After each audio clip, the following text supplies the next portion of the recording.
Hi, my name is Luna. I'm 72 years old. And I live alone in a little yellow cottage on the edge of Bridgestone, Vermont. It's a quiet town. The kind where people still wave when they pass your porch and gossip over pie at the diner. Winters here are long and silver, like the hair that's crept slowly across my head over the years. That morning, like so many others, started with the usual weak coffee, 2 spoonfuls of powdered creamer, and the rustle of the paper that the delivery boy always forgets to tuck under the mat. I was just pouring my second cup half milk. Doctor's orders when the phone rang. 9 a.m. Sharp. Phone calls that early rarely bring good news when you're my age. I reached for the receiver, my hand shaking ever so slightly. Hello. The voice on the other end was male measured, professional, unfamiliar. Mrs. Luna Granger, yes. Speaking. My name is Jacob Wells. I'm the attorney representing Howard Granger. A pause? I'm sorry to inform you, Howard passed away late last night. Cardiac arrest. I sat down, hard, on the kitchen chair. Howard. Dead. We hadn't spoken in years. Not since the divorce. 17 years had passed like slow-moving fog. But hearing his name said like that as if he were a file being closed brought a deep ache I wasn't expecting. He was my husband for over 3 decades. My youth. My storm. My heartbreak. My children's father. I know you were divorced. Jacob continued, his voice softening. But Howard had instructed me to inform you personally. His daughter Jessica is arranging the funeral. It will be this Friday at 2 p.m. and Titan for Settons. At St. Luke's Church in Burlington. Thank you for letting me know. I said, my voice calm, too calm. Decades of holding it together had taught me how to sound steady even when the inside was breaking. I didn't cry. I don't cry anymore. I haven't for years. Instead, I washed out my cup, wiped the counter, and sat at the window overlooking my tiny winter garden. Bare trees. Frozen ground. A single red cardinal perched on the fence like a drop of fire against the snow. Howard was gone. 71 isn't that old these days. The doctors had warned him he never listened. Not to them. Not to me. And then, as if fate wasn't finished, the phone rang again. This time, it was my daughter. And she didn't call to grieve. She called to tell me not to come. The second call came less than 10 minutes after the first. I hadn't moved from my chair. The coffee had gone cold. Snow had started to fall again. Quietly, like secrets. The name on the caller ID made my chest tighten. Jessica. My daughter. I answered, bracing myself. I knew Jessica. And I knew this call wouldn't be wrapped in softness. Mom, she said. And her voice was colder than the Vermont wind that snapped outside my window. Did you hear yes? I replied quietly. Howard's lawyer called. There was a beat of silence. And then her tone sharpened like broken glass. Why would he call you? You've been divorced for. What? 100 years 17. I corrected. Automatically. The truth always matters. Even when no one wants to hear it. Doesn't matter. She snapped. You have no reason to be involved. And I'm calling to make one thing perfectly clear. You are not welcome at the funeral. I sat still, staring at the frost tracing itself like veins across the kitchen window. Jessica, I said, careful to keep my voice calm. I was married to your father for 32 years. I gave birth to you. And to your brother. And then you left. She hissed. You walked away when he needed you most. Don't pretend like you were some saint. Mom. You never loved him. You were cold. Distant. You buried yourself in work and left him to suffer alone? There it was. The same accusations. The same story she'd clung to for years. The version she believed. I didn't respond right away. What was the point? She wasn't calling to have a conversation, she was calling to shut a door. Don't come. Jessica said, voice trembling with rage. If you show your face at St. Luke's, I swear, I'll throw you out myself. Don't you dare ruin his funeral. Then the line went dead. I held the phone for a long time. Not hearing the silence. Not feeling the cold. Jessica never asked for the truth. She never wanted it. Not really. Her father had been her hero. Her rock. Her storybook protector. And I was the villain who shattered it all. She never saw the nights I stayed up. Unpaid bills spread across the kitchen table. She never saw me cry in the garage, wondering how I would keep the lights on. She didn't know what I hid. She didn't know that the man she worshipped nearly killed her brother, and that I was the one who stopped him. But she didn't want that story. She wanted her version. So I sat in my kitchen, hands still, heart heavier than ever, and thought to myself, what do you do when your child hates you for the lies you let live, just to protect them? I didn't expect the third call. Honestly, I almost didn't answer. The phone had become a weapon that morning, a cold metal trigger pulling memory after memory from the dark. But this time, it was Tyler, my grandson. His name flashed across the screen with that awkward photo he took on my porch last summer hoodie. Headphones. One eyebrow raised like a question. He always looked like he was half in the moment, half somewhere else, typical 20-year-old energy. Grandma, his voice was warm. Soft, no rage. No judgment, just concern. Hey. I heard about Grandpa. You okay? It caught me off guard. I hadn't heard concern in anyone's voice in what felt like years. I'm hanging in, I said, my throat dry. He paused. Mom called you. Didn't she? Yes. She was yelling in the kitchen about it. I figured. There was a silence. But not the painful kind. It was the space between two people who don't need to fill the air with noise. Then he said something that made my chest tighten. I think you should come to the reading of the will. I blinked. She told me not to come to the funeral. Yeah. I know. But the will reading isn't her show. It's Grandpa's. He left something. I don't know what. But the lawyer said it's important that you're there. I leaned back in my chair, heart pounding in confusion. Why would Howard leave anything to me? I don't know, Tyler said. But it did. And honestly, Grandma, you deserve to hear whatever it is. I know there's stuff I don't know. I see the way Mom flinches when your name comes up. But I remember things too. That stopped me. Like what I asked. He hesitated. Then said, like that night Uncle Ethan got the scar on his jaw. I was only 7. But I remember hearing yelling. Glass breaking. I remember you carrying me out the back door. I remember Mom crying. Grandpa told me he tripped. But it didn't feel like a trip. The lump in my throat returned. Tyler! You were too young to understand. Maybe. But I'm not too young now.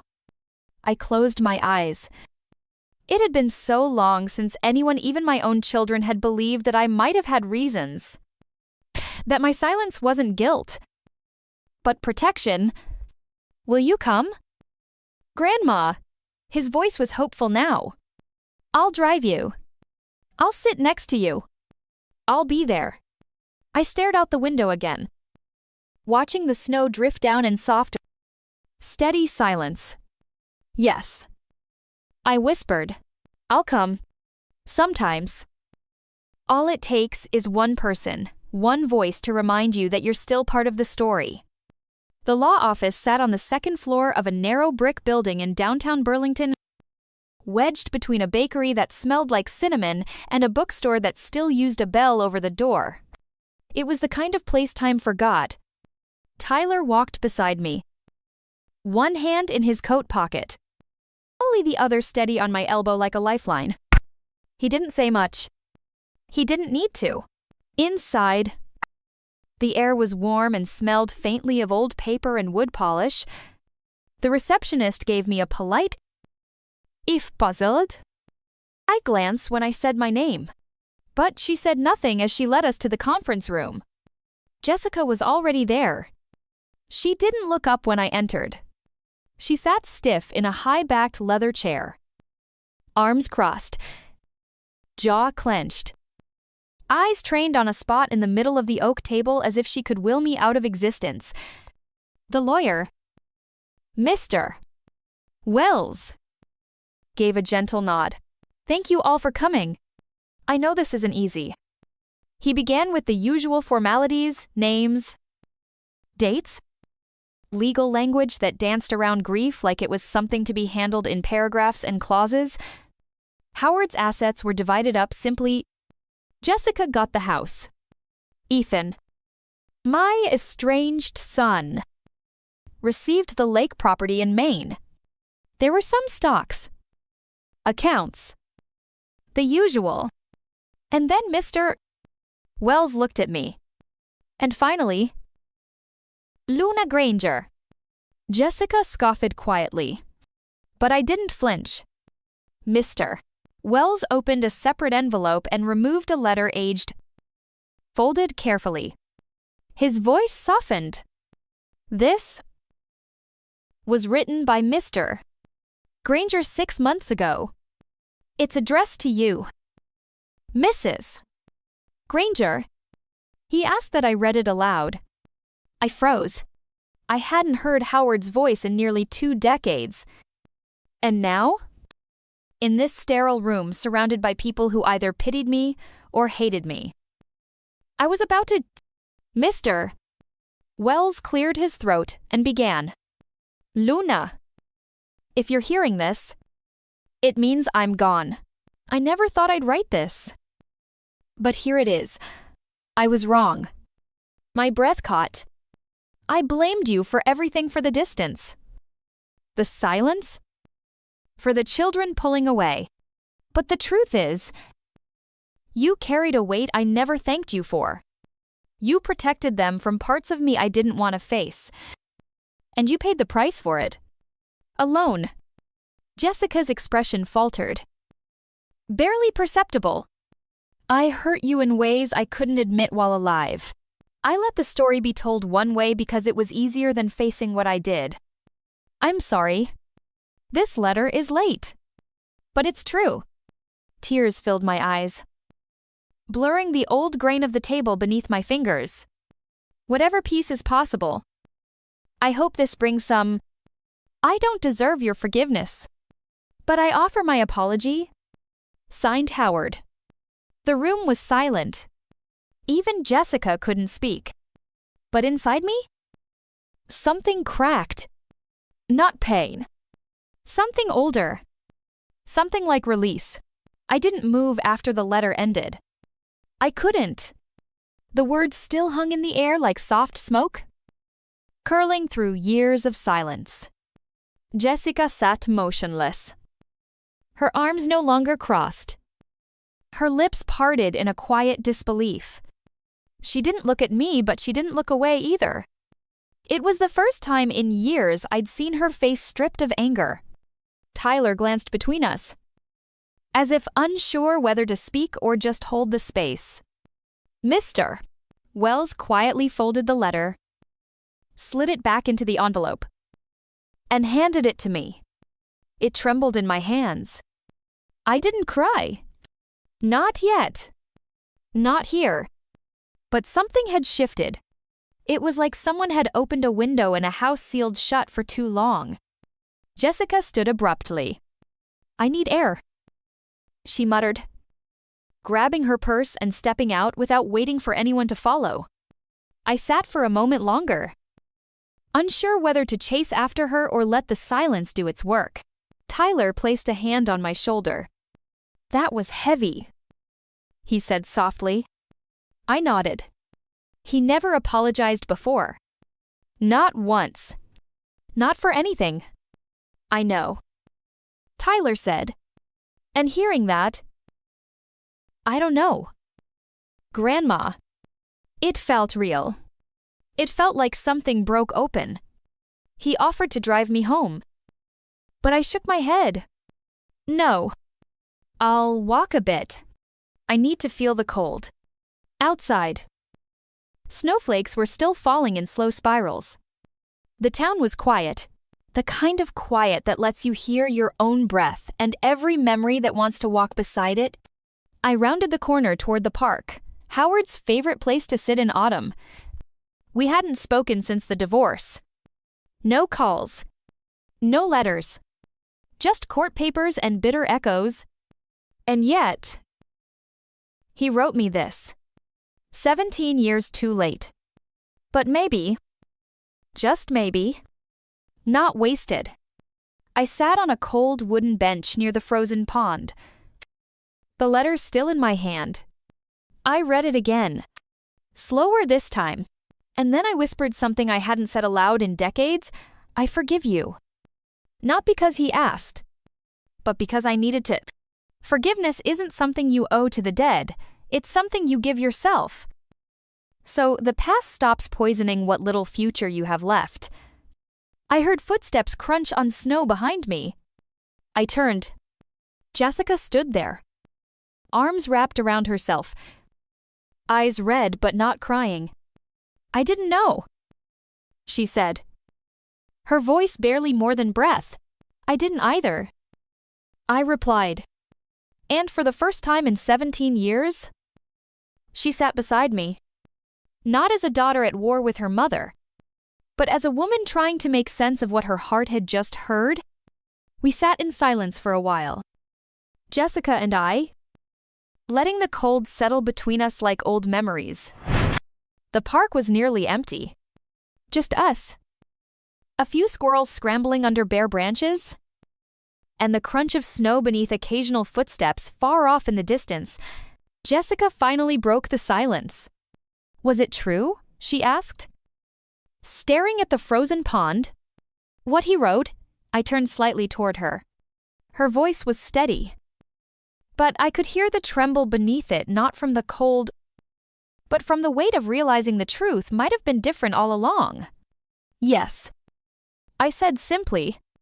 She closed her eyes and exhaled slowly, like someone bracing for an answer and getting the one they feared. Why didn't you ever tell me? She asked. Her voice quiet. Why didn't you ever defend yourself? I looked down at my gloved hands, folded in my lap like old paper. Because I thought you needed a father to admire more than you needed the truth to understand? I said, you were a child, and children deserve to feel safe, even if it's just a story. She looked at me then, really looked. But I hated you, she whispered. I blamed you for everything. For leaving? For ruining our family. I thought you were cold, cruel, selfish. A small, sad smile touched my lips. I know. And still? You never said anything. I nodded slowly. Sometimes silence is not weakness. Sometimes it's protection. And sometimes it's survival. Jessica wiped a tear from her cheek with the back of her glove. You should have let me see the truth. Maybe, I said. But by the time you were old enough, you already had your version of me. And by then, it hurt too much to try and fight it. She turned away, shoulders shaking slightly. God, I've been so angry for so long. I reached out, hesitating only a moment before resting my hand gently over hers. So was I. I whispered. At him? At myself. At everything? She didn't pull away. We sat like that, hands overlapping, the weight of years between us softening in the stillness. Then, almost timidly, she said, I don't know how to undo all the things I've said. All the things I thought.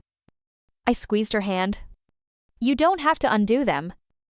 I said, you just have to let them go. A single tear traced her cheek. Not from shame, not from grief, but from something beginning to thaw. For the first time in 17 years. My daughter leaned her head on my shoulder. We didn't say another word. We didn't need to. Some healing begins not with an apology or a speech, but with quiet, with presence, and with the fragile hope that maybe love still lives beneath the ruins. The snow had stopped by the time I got home. The streetlights were flickering on, casting long golden shadows across the driveway. Tyler walked me to the door, kissed my cheek, and said he'd call in the morning. I stood there for a moment after he left, staring at the front door like it belonged to someone else. This house had grown too quiet over the years. The kind of silence that wasn't peaceful but hollow. I stepped inside, hung up my coat, and made tea I knew I wouldn't drink. Something had shifted in me today, not just because of Howard's letter, but because of Jessica's tears. Because of her hand in mine. Because for the first time in nearly 2 decades, I didn't feel like a ghost in my own story. I went upstairs. The 3rd bedroom at the end of the hall had become my storage room filled with boxes. Untouched for years. I opened the door and flicked on the light. Dust danced in the beam like old secrets. In the far corner was the box I was looking for, brown, taped along the edges, with "Do Not Open" written in my own handwriting. Years ago, I sat cross-legged on the carpet and peeled the tape away. Inside were pieces of a life I'd buried: journals, photographs, cours documents, hospital reports, and letters. Some from Howard. Some from myself to no one, just words I needed to say back then, but never sent. One envelope stood out. It was addressed to Ethan, my son, the one who hadn't spoken to me in nearly 12 years. The letter inside was raw. I had written it the week after I left Howard.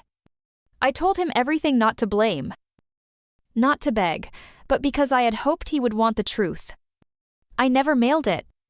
And now, I wondered if I still could. Beside the envelope was an old photograph. Jessica, Ethan, and Tyler standing by the lake during a summer. I barely remember. Jessica had her arms wrapped around her little brother's shoulders. Howard must have taken the photo. I wasn't in it. I was probably inside, cleaning up spilled lemonade or tending to a scraped knee. I ran my fingers over their faces. So much had been lost. But not everything. Howard's apology was late. Yes. But in some ways, it cracked open a door I thought had rusted shut. And through that crack, Jessica had stepped in. Maybe, just maybe, Ethan could too. Maybe there was still time to tell the truth, not to rewrite the past, but to make peace with it. I placed the letter back into the envelope, this time writing a new address. Tomorrow, I would send it. Tonight, I would let myself remember. Not the pain, but the strength it took to survive it. The next morning, I walked 2 blocks to the post office, holding the letter to Ethan like it was made of glass. My fingers trembled slightly as I dropped it into the slot. A quiet thud, and it was gone out of my hands, out of my control. I stood there for a moment afterward, just breathing. There was something liberating about doing something you feared. Like you weren't waiting anymore for permission, for time, For someone else to go first? Back home? The house didn't feel quite as heavy. The air didn't feel quite as stale. Jessica called that afternoon. Not for anything big. Just to ask what kind of tea I drank. Because she saw a blend in the store that reminded her of me. I nearly laughed out loud. Not because it was funny, because it was so wonderfully ordinary. We talked for 7 minutes. 7 minutes longer than we had in 17 years. The next day, she texted me a photo of Tyler and her baking cookies' burnt edges. Too much flour on the counter. The caption read, "We're rusty, but trying." I stared at that photo for a long time. That night, I pulled out a fresh notebook from the drawer by the kitchen window and began to write, not to anyone this time. Just to myself. I wrote about the years I spent doubting my worth. About the nights I convinced myself that silence was safer than the storm. About the woman I had to become to survive. And how lonely that version of me had been. And then I wrote about Tyler. About Jessica's tears in the park. About the sound of her voice cracking open like a door left ajar. I wrote about forgiveness, not the dramatic kind. Not the grand speeches, but the quiet forgiveness that tiptoes in when no one's looking. Each morning after that, I wrote a page. And every evening, Jessica called. Small things began to shift. She invited me over for lunch one Sunday. Her lasagna was too salty. But she lit candles on the table and wore the sweater I knitted her 15 years ago, still in perfect condition. We didn't talk about the past. Not yet. But she hugged me when I left. A real hug. Not stiff. Not out of duty. But long enough to say, "I see you now." The mailbox stayed empty for a week. Then 2. No word from Ethan. But I didn't unravel. I had done what I could. And sometimes, peace isn't about the response, it's about the release. The letter was no longer mine to carry. Hope had taken its place. And that, I realized, was enough for now. It was a Tuesday when the letter came. The envelope was cream-colored. Neat handwriting. No return address, but I knew. Before I even opened it, I knew. I sat at the kitchen table. The light soft through the blinds. The house completely silent, except for the tick of the clock and the distant hum of a lawnmower outside. I held the envelope to my chest for a long moment. Then I opened it. The handwriting was unmistakably Ethan's SS broad. Slanted. Controlled. Like someone always trying to hold it together. Mom. I don't even know where to begin. Your letter, it wrecked me. In a way I didn't expect.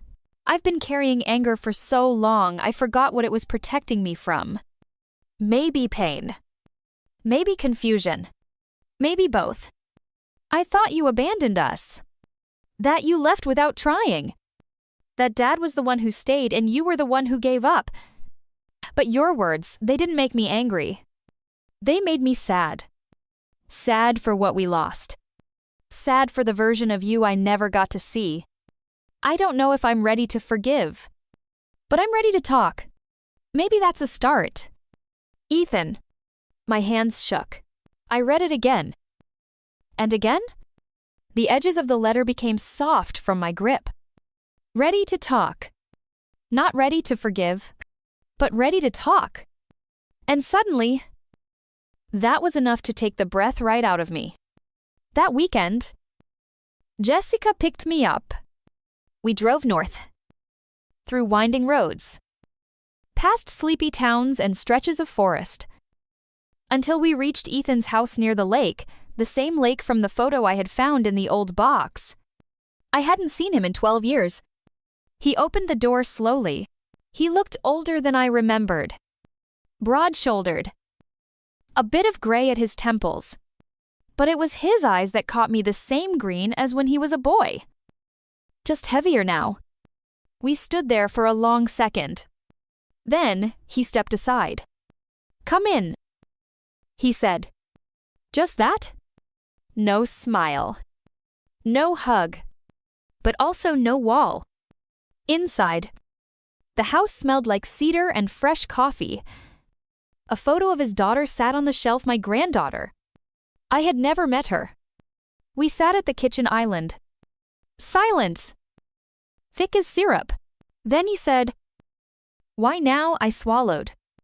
"Because I couldn't carry it anymore. And because I want you to know who I really was." He nodded slowly. "Then let's start there." And just like that, the door cracked open. Not wide, but enough for light to begin finding its way in. The conversations with Ethan didn't heal everything in one night. There were awkward pauses, tears neither of us were ready for, and long silences that said more than words ever could. But there was also something else, something unexpected. Laughter. The kind of hesitant, almost forgotten laugh that sneaks up on you when the pain softens just enough to let light through. We talked for hours that first visit. About the past, yes, but also about the present. About his daughter, Ava, who loved astronomy and played the cello. About his wife, Maya, who worked nights as a nurse and made the best blueberry muffins this side of the Mississippi. I met Ava the next morning. She ran into the kitchen wearing sparkly rain boots and a Star Wars sweatshirt, holding a paper she'd drawn. "You're Grandma Luna?" she asked, tilting her head with a kind of innocent curiosity that nearly undid me. "Yes," I said, kneeling to her level. "I've been waiting a long time to meet you." She handed me the drawing 3 stick figures, holding hands beneath a sky full of stars. She pointed. "That's me. That's Daddy. And that's you." I don't remember what I said. I just remember the warmth blooming in my chest, and the way she wrapped her tiny arms around my neck like she'd known me forever. For the first time in years, I felt whole. Not because everything was perfect, not because we erased the pain, but because we had chosen something harder. We had chosen to stay. Months passed. The calls became weekly, then daily. Jessica came over on Sundays with leftover pasta and movie recommendations. Ethan started texting me Ava's school updates. Tyler sent me a photo of the 3 of them, my 3 grandchildren, smiling in the backseat of a car, heading to the beach.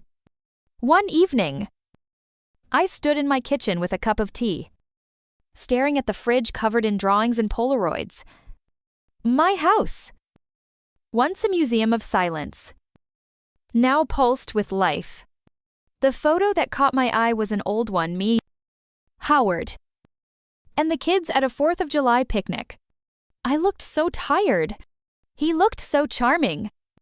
And the kids, they looked happy. I didn't hate that photo anymore. I have forgiven it. 2. Forgiveness. I had learned, isn't about forgetting or pretending it didn't hurt. It's about deciding that the pain doesn't get to hold the pen anymore. That the story can turn a page. And it had. I sat at my desk that night, opened my journal, and wrote 5 simple words. I am no longer afraid. Because I wasn't. Not of the past. Not of the silence. Not even of the time I had lost. What mattered now was the time I still had, and the love that finally had a place to land.